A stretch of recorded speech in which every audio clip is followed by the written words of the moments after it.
Hi guys, welcome back to my channel.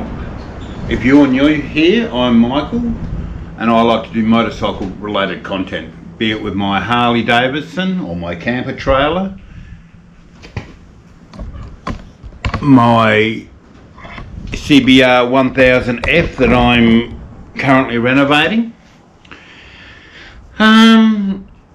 As many of you know, I've just come back from South Australia. I arrived back last night about 6 o'clock. I've just done a 2700k trip through South Australia, about 8 days worth. And I just thought I'd do a little bit of a recap on my trip. I'm going to have to do a little bit of a postcard sort of scenario. I think I had a lot of issues with my camera and bits and pieces. My very first day got to Ararat, which is about 500k away.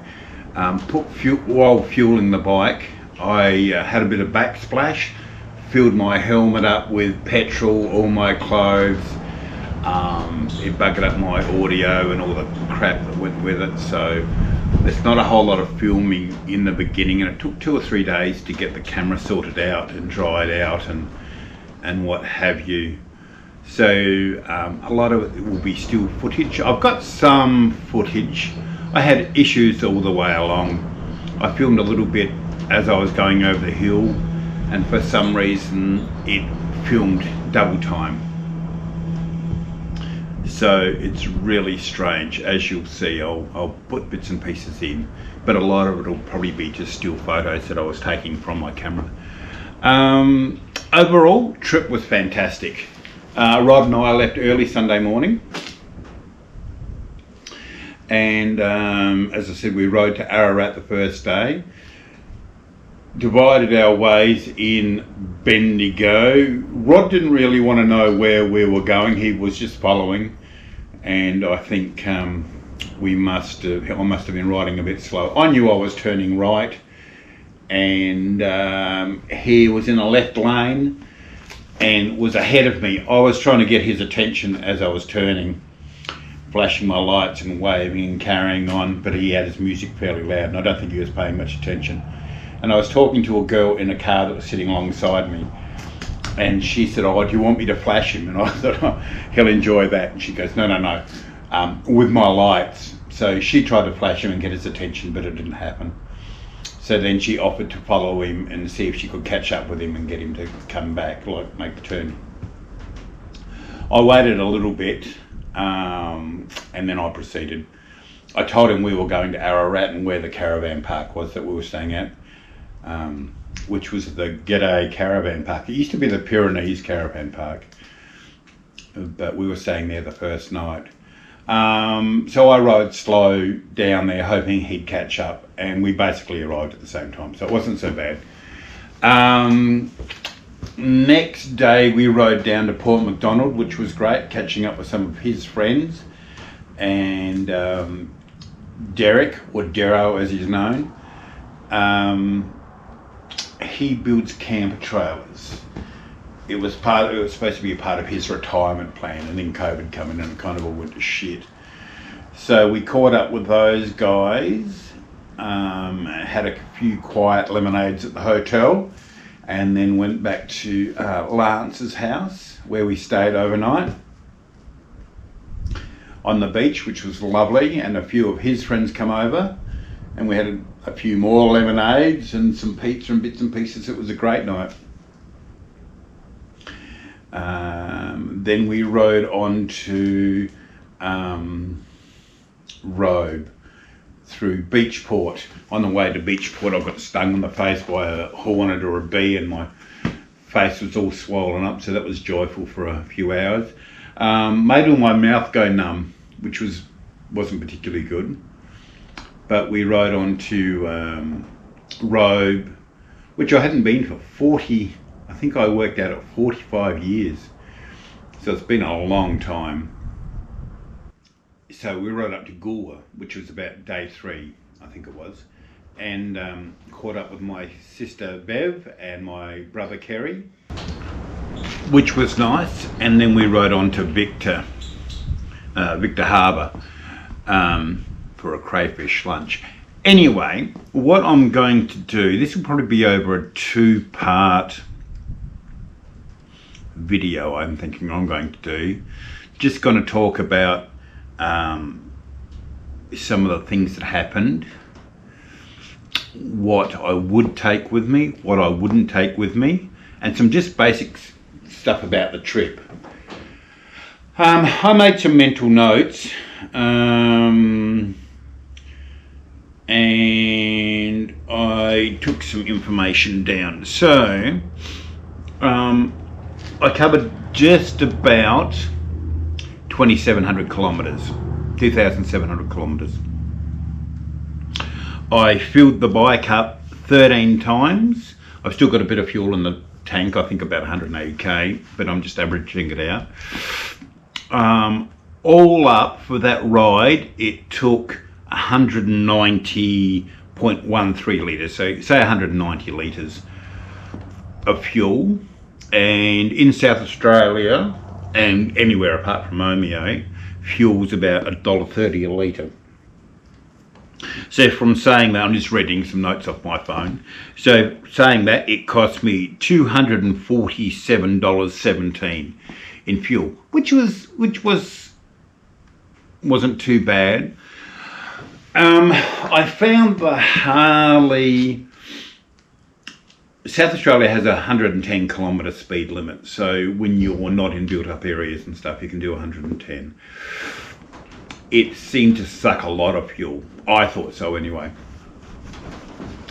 Towing a trailer, mind you, it's a fairly heavy trailer, so it sucked a fair bit of fuel, I thought. But it turns out to be 7 litres of fuel per 100k. So that's not too bad, which is about 40 miles to the gallon at around 110. Under around 80 or 90 kilometres an hour, the bike's way better on fuel. I was barely getting, I don't know, 250 to 300k out of a tank, which I was a little bit surprised it was that low, because normally I get closer to 400. It's a 21 litre tank or 6 gallon. In hindsight, it might have been okay, all things considered, but I thought I was going through a lot of fuel. Mind you, we were also travelling a lot of kilometres. So 13 fuel stops. Most fuel stops are about between 12 and 16 litre fill-ups. Few less, not too many more. So yeah, all up again, that was 190 litres all up I used. At a cost of $247. So that was pretty good, I guess. I allowed $100 a day for my spending. Some days that was great, and one particular day, which I'll talk about later, I blew $450 in the day, and it kind of threw my budget out. So $247, 190 litres, 7.04 litres per 100k, or 40.12 miles to the gallon. So all things considered, I guess it was pretty good.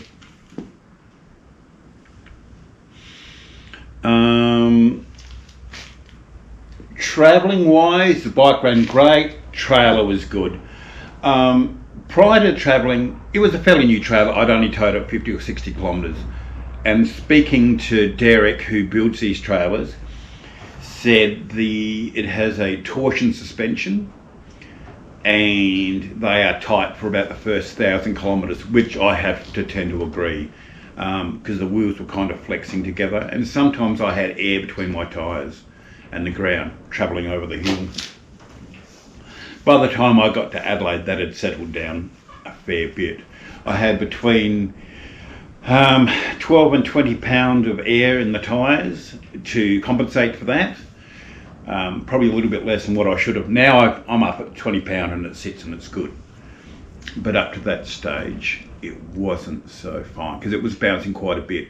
And a lot of the roads, when you've got 3 lines of rubber contact, you notice it bounces around. You keep the bike on a good part, the trailer bounces. You keep the bike on a shitty part, the trailer doesn't bounce. So, you know, it's something that you need to work out. As I said, the bike went good. No issues, no oil burning apart from fuel. I had a fuse issue prior to it because this trailer plug has set up for an auxiliary light, which I don't have, so technically there's a live plug in it, and if you can't make that contact off the bike, which is active all the time, it shorts the fuse out. So I put a slightly heavier fuse in it and alleviated that problem. So that was the only technical issue, and I basically got that the day I left. So I put a bigger fuse in on the Sunday when I left. But the bike ran great. Very happy with that. Sometimes inner thigh, because you're in a mounted position, and it's got a fairly wide tank. I got a bit sore on the inner thigh after about 300-kilometre ride. Most of the days it weren't like that. The first day we did 500k, and then my last day I rode from Swan Hill yesterday, which is 503k. So that was a little bit sore by the end of the day, but it was good. Trailer setup generally was good. A few things I wouldn't take. I probably took too many clothes in hindsight. Because I didn't know if I was going to stay in caravan parks or friends' houses or what we were doing. So I allowed for not doing laundry too often, which I ended up doing a couple of times. So it didn't become a problem. I didn't take excessive clothes, but I took 2 pair of jeans, a pair of leather pants, again, because I didn't know what the weather was going to be like, which happened to be glorious the whole time. I took a pair of Kevlar, those pants I wear, socks, jocks, you know, t-shirts sort of thing. Well, basically I wore my riding pants most days. The Kevlar pants, never put the leather pants on at all, so, you know, maybe I could have left those behind. I had a going out pair of jeans that, so I wasn't wearing my riding pants all the time. And I took another pair of shoes, which I wore once. Would I do it again? Maybe I'd take the other shoes. Would I take 2 pair of jeans? No. I basically I swapped in and out of 2 t-shirts or 3 t-shirts, and when I got a chance I washed them. Same with my socks and underwear. So I could probably halve that stuff by half. I took my padded check shirt, the one with the Kevlar and the body armour in it. Would I take it? No. Never used it. I took an open-faced helmet, wouldn't use it. I didn't use it. I thought if we stopped somewhere and we're just having little rides around town, never did it because I was trying to get this communication stuff working. Mind you, when I filled my helmet up with petrol, I should have worn the open face helmet then, because for like 2 days I washed all the cheek pads out and all the chin bars and stuff. Couldn't get rid of the smell of petrol. It took like 2 or 3 days to get rid of that smell. So I felt like I was high as a kite for most of the time. Food wise, I had all intentions of cooking as we went along. Basically, apart from making coffee, I nearly brought all that food back. My night I stayed at Swan Hill. I had noodles in a cup and a cup of soup and some naan bread.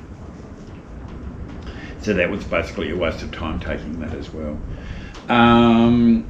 So in regards to that, I didn't use any of my kitchen equipment. The cutting board once I used.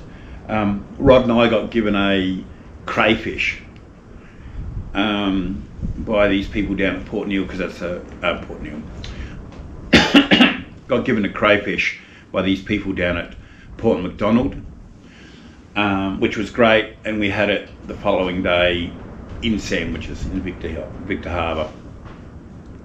So I used the cutting board to cut that up, bought some bread from the bakery, just kind of threw it together.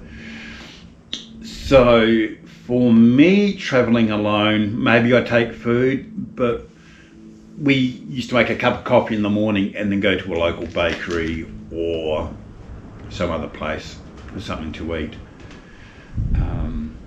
for breakfast. And we did the same with lunch while we're travelling. It was just easy to pull over and grab something from a bakery or whatever. And evening meals, we were either with someone or we went out. So I probably wouldn't have taken as much food as I did. Thus I wouldn't have needed all my cooking equipment. I had, as I said, had big intentions of cooking and doing things, but in the beginning it was all very rushed. We were changing location. We'd pull up at 4 o'clock in the afternoon and we'd leave by 8 o'clock in the morning. So we're kind of, the first few days were a bit rushed. That was okay. Bedding was great. When I set out, I had my sleeping bag in there, so all I had to do was unwrap it. That was great in the concept, but it was hard to put this cover back on it, so it ended up going underneath. I had plenty of room, so that was fine. Pillows were good. The only thing I would have changed in that sort of format is I have a camping light. I don't even know where I got it from. I think it might have been my daughter's. It's got a little circulation fan and 3 lights, and it was quite good. It's only battery operated. In hindsight, I didn't need the fan in this instance, which was okay, but I would probably get a light that was rechargeable. Every night we seemed to be in so where we could hook up to power, so I could have plugged it in and had a rechargeable light. It's okay. Oh, hang on, I'll show you.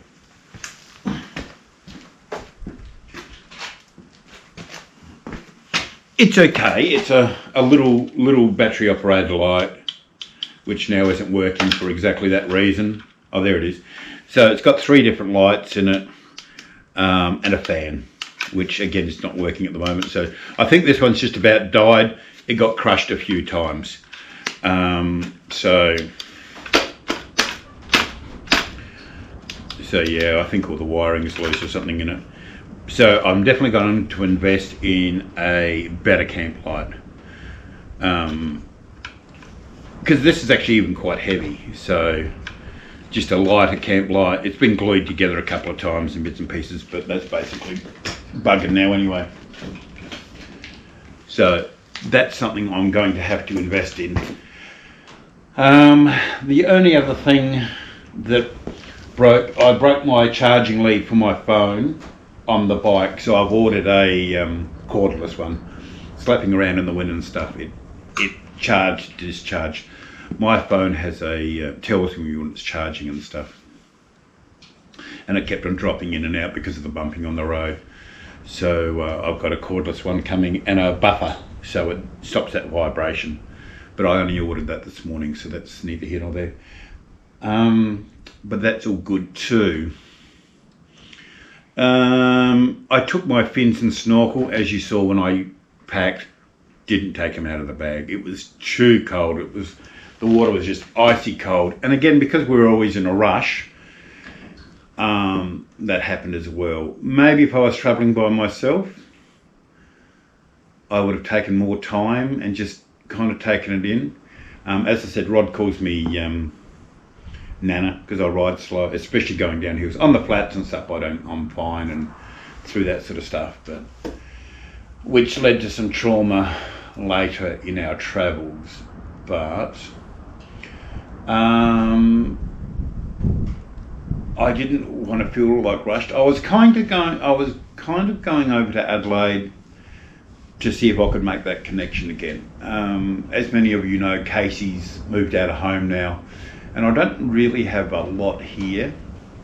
I've got a daughter and grandkids in Adelaide. Most of my family's in Adelaide or South Australia, one place or another. And I was kind of trying to make a connection to see if I could go back, pack up, and just move to Adelaide, which I'm still contemplating, but I really don't know what I want to do. I'll see this season out, this winter season, but I think I'm over the snow. So that was hard. Caught up with some friends, which was great.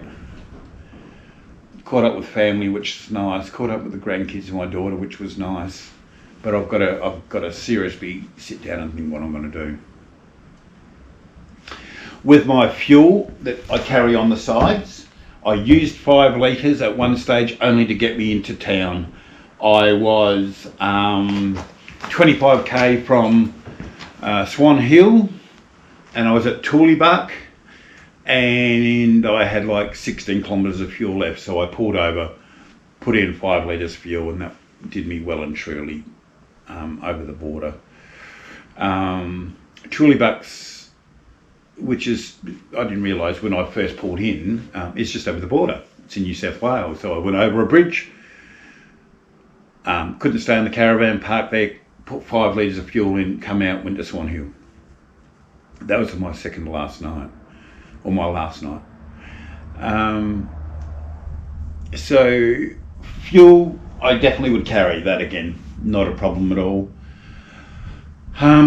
It was handy, it was good having a little seat I could sit on. It was nice not to sit on the grass in bits and pieces. So generally what I packed I was happy with.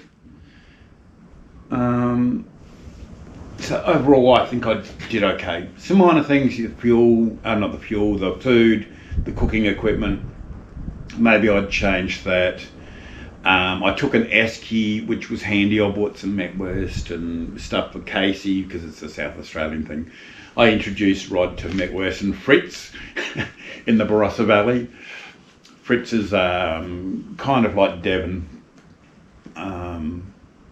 but it's different. It's definitely different. And Metwurst is like a salami. It's a fine minced salami. Linky's garlic Metwurst, the best. From the Barossa Valley, the best. So that was really good. But I'll throw in some pictures and we'll continue from there. As I said, I think I'm going to do this in a 2-part series. So that's enough of my flapping on now. And we'll do some editing. There's little bits of film I can add and throw in, but you'll see that along the line if you haven't already. And we'll take it from there.